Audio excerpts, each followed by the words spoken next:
Samarqand shahri. Bibixonim ko'chasi 124-uy.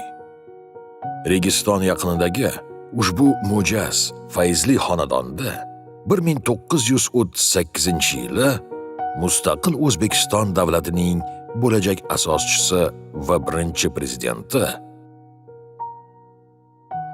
Islom Karimov dunyoga kelgan.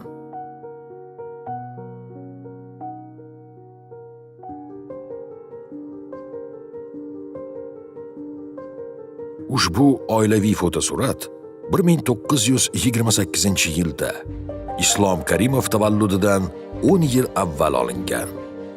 Suratda uning ota-onasi Abdug'an ota va Sanobar aya hamda ularning farzandlari Mehriniso, Omonullo va Ibodullohni ko'rish mumkin.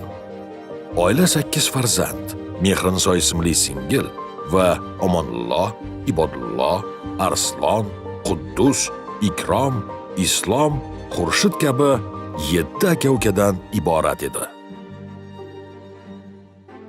Birinchi prezidentimizning bolaligi urush va urushdan keyingi yillarga to'g'ri keldi.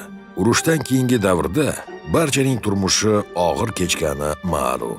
Karimovlar oilasi ham Samarqandning eski shahar qismida kamtarona tarzda hayot kechirgan.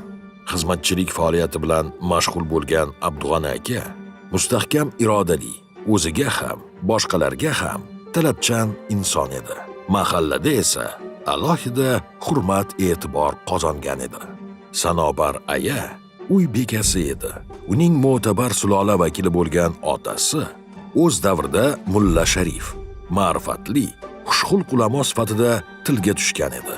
Ilm ma'rifatga tashna Sanobar aya o'tkir zehni, zuqqoligi va sabr bardoshliligi bilan ajralib turgan. Hayotini oila va farzandlar kamoliga bag'ishlagan onaizor butun umr ushbu fazilatlarga sodiq qolgan. Islom Karimov volidasini hamisha katta ehtirom va hayajon bilan yodga olgan. Xususan, onasining ovqat pishirgani, xamir qorgani bilan bog'liq bolalik xotiralarini bir necha bor so'zlab bergan. Islom Karimovning xotirlashicha, bolalik kezlari onasi bozorga yoki qarindosh urug'larini yo'qlagani borganda, uni tez-tez o'zi bilan olib ketgan. Inson bolasini ona yorug' dunyoga keltiradi, oq yuvib, oq taraydi. Uni beg'araz mehri bilan ulg'aytiradi.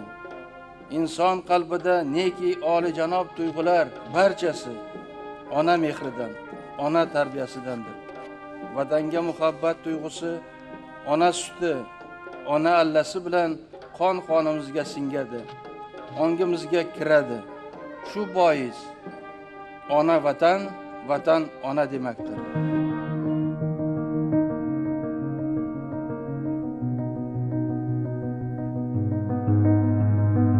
Birinchi prezident tavallud topgan uydan 200-300 metr masofada 21-sonli umumta'lim maktabi bor. Islom Karimov ayni shu dargohda ta'lim olgan. U birinchi sinfga chiqqan paytda rus tilini bilmas edi. Ammo bukilmas irodasi va sobit qadamligi tufayli rus maktabini a'lo baholarga bitiradi. 1955-yili Samarqand viloyatiga ajratilgan yagona oltin medalga Islom Karimov sazovor bo'lgan edi. O'sha yili u mintaqa o'quvchilari o'rtasidagi fan olimpiadasida ham birinchi o'rinni egallaydi. Sinfdoshlarining so'zlab berishicha, oliy o'quv yurtiga kirish imtihonida Islom Karimov yozgan inshodan shpargalka sifatida foydalanishgan ekan. Maktab tahsili davrida aviamodel yo'nalishiga mehr qo'ygan Islom Karimov muntazam ravishda to'garakka qatnaydi.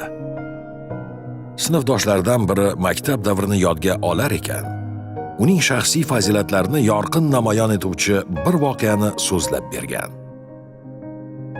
Yozgi meva yig'im terima payti yoshi ulug' bir kishi bolalardan kelajakda kim bo'lishlari haqida so'raydi. Ko'pchilik uchuvchi, to'kir kabi kasblarni egallash istagini bildiradi. Islom Karimovning "Men Amir Temurga o'xshasam deyman" degan javobi esa bolalarni ham, kattalarni ham hayron qoldiradi. 87 yoshim, oq sochim, aziz boshimni egib sizga salom bergani keldim.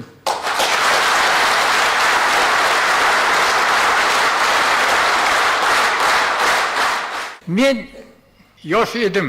Islomjon undan ham yoshroq edi. 21-son maktabida shu kishi o'qigan sinfda shu yilda 3 ta 10-klass o'qishini tamom qildi. Islom Abdug'aniyevich, Xudoy taolo sizga nazar qilgan ekan.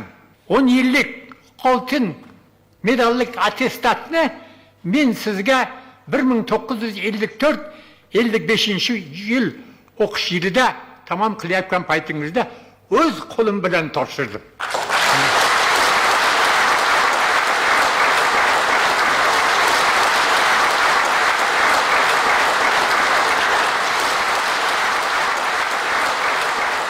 Islomjon, men 63 yillik o'qituvchilik stajim bor. Mana shu narsa menga yodgorlikda qolgan ekan. Xudo menga ham bir qism taqdir qilgan ekan. Shu nimadan? Shuning uchun aradan 45 yil o'tgandan keyin mana shu originalni sizga topshiraman. Shu vaqtda o'qigan yor do'st birodarlaringiz, ma'lumlaringizni esga olib yo'qlaysiz. Islomjon, mana yoshim 90 ga qarab qadam bosdi. Xudodan tilagim, menga yana 90 yil umr bersin. Men sizga bag'ishladim.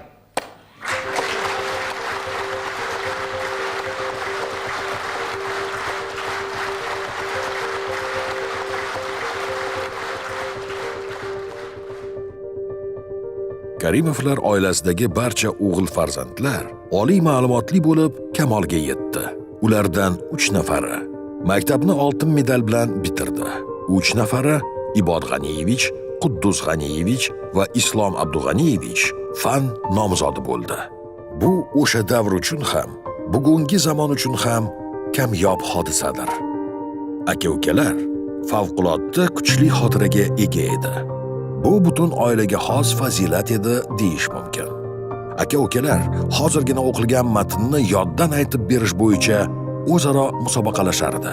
Keyinchalik ular oliy o'quv yurti o'qituvchisi, sudya, olim va prezident bo'lib yetishdilar.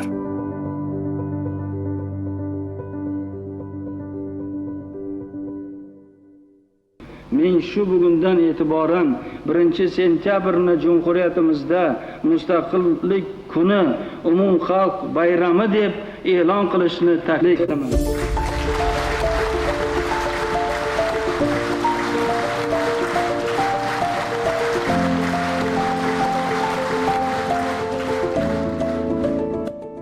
...1991-yilning avgustida Islom Karimov O'zbekiston Respublikasi davlat mustaqilligini e'lon qildi. O'sha yilning dekabr oyida muqobillik asosida o'tkazilgan umumxalq saylovida esa u O'zbekiston Respublikasi prezidenti etib saylandi.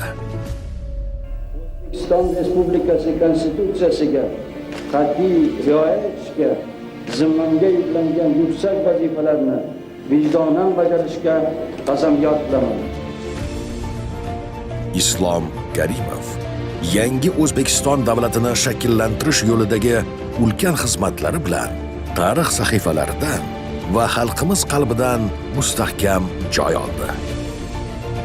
Birinchi prezidentimiz rahnamoligida O'zbekiston xalqi davlatchilik va mustaqillikni qo'lga kiritdi. Tarixiy, ma'naviy madaniy merosni qayta tikladi. O'zbekistonning yangi tarixdagi eng murakkab davrida mamlakat xalqi mustaqil va yakdil ekanini isbotladi. Fuqarolar urushi, beqarorlik va turli fojialarning oldi olindi.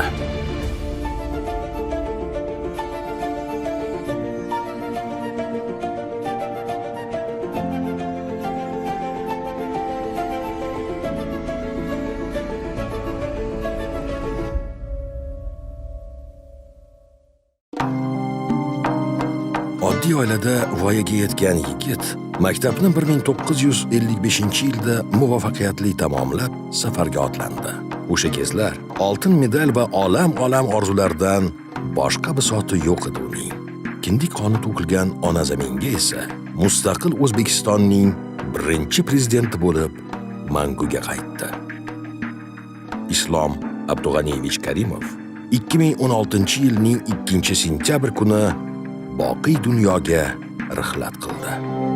Onamday boshimni silagan, Xudodan baxtimni tilagan, bolam deb shamolday tinmagan, qalbi ziyo otajonimsiz.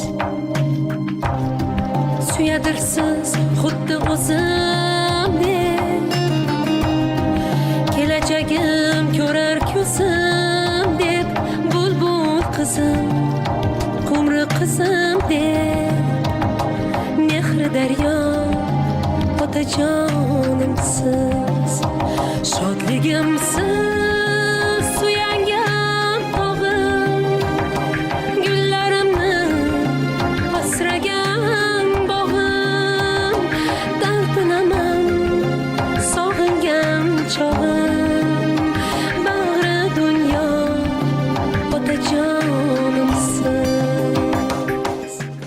Yuvish amali prezidentning bolaligi o'tgan Registon yaqinidagi mo'jaz uyda ato etildi.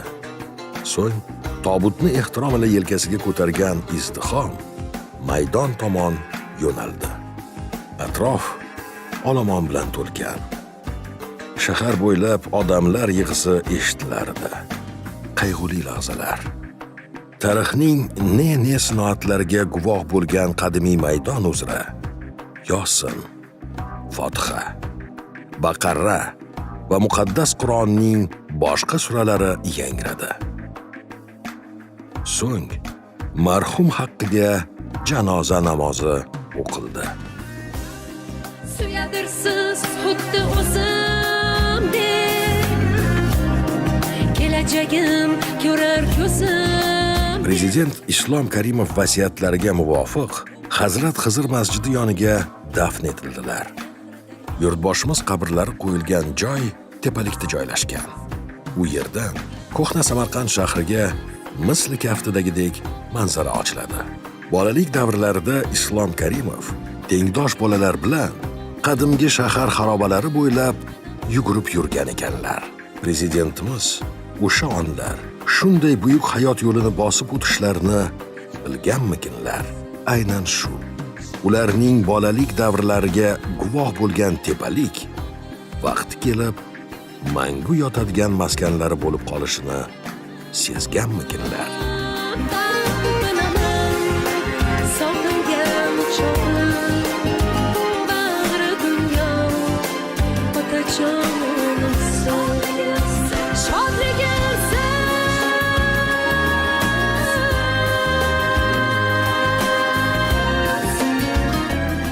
o'z xalqini sevgan, unga cheksiz mehr qo'ygan Islom Karimov hayotining so'nggi onlariga qadar O'zbekistonga, ona vataniga sadoqat bilan xizmat qildi. talpinaman sog'ingan chog'im, bag'ri dunyo otajonimsiz. Birinchi prezident Islom Karimovni qanday xotirlaysiz? Yaxshi odam edilar. Odamiyligi bor edilar. Men yaxshi ko'rardim birinchi prezidentimizni. Yoshlarimizga yaxshi sharoitlar yaratib berdi. Yomon deyishga haqqimiz yo'q. Menga armon bo'lganda bu narsani so'rashaman deb niyat qilardim. Olamdan o'tib ketdilar joylarga. Yaxshi inson bo'lgan. 25 yil begonaga prezident bo'ldilar. Islom Karimovdek odam bo'lmaganida biz mustaqil bo'lmagan bo'lardik. Men u odamni faxrlanaman. Qaysi yurtga borsam ham, qaysi yurt odami kelib menga savol javob qilsa ham shu odamni ko'kka ko'taraman. Olaman bir urush qilib, bir to'polon chiqarib turganda otda yugurib kiradilar-ku o'sha yerga. Olamanning orasiga o'sha otda yugurib kirib, tinchlantirib, o'sha hamma nima deydi, vahimada turganda, ya'ni o'sha sovet tuzumida o'sha aytilish mumkin bo'lmagan o'sha xavfli bo'lgan gaplarni aytganlarda, qo'rqmasdan tilga olgan. O'sha inson ko'p kollejlarni qurdirdi, mana maktablarni qurdirdi. Bu ham avlod kelajakka qoldirib ketdi shuncha narsa. Yoshlik davrim aynan Islom Karimov prezidentligiga to'g'ri keladi va Maza qilib o'qiganman, o'zim ustida ishlaganman, ko'p yoshlarga berilgan imkoniyatlardan foydalanganman. Men yoshligimdan nima deydi? Buyuk insonday qabul qilaman ularni. Hamma yoq tinch omon bo'lib yashadi. Hech narsa kamchilik bo'lmagan. Bilmadim, biz yaxshi yashaganmiz, juda yaxshi ko'rganmiz. O'lganlarni shunaqa o'zimizga kela olmay rosa yig'laganmiz. Halizgacha shunaqa biz eslaymiz. Yaxshi xotiralar bilan.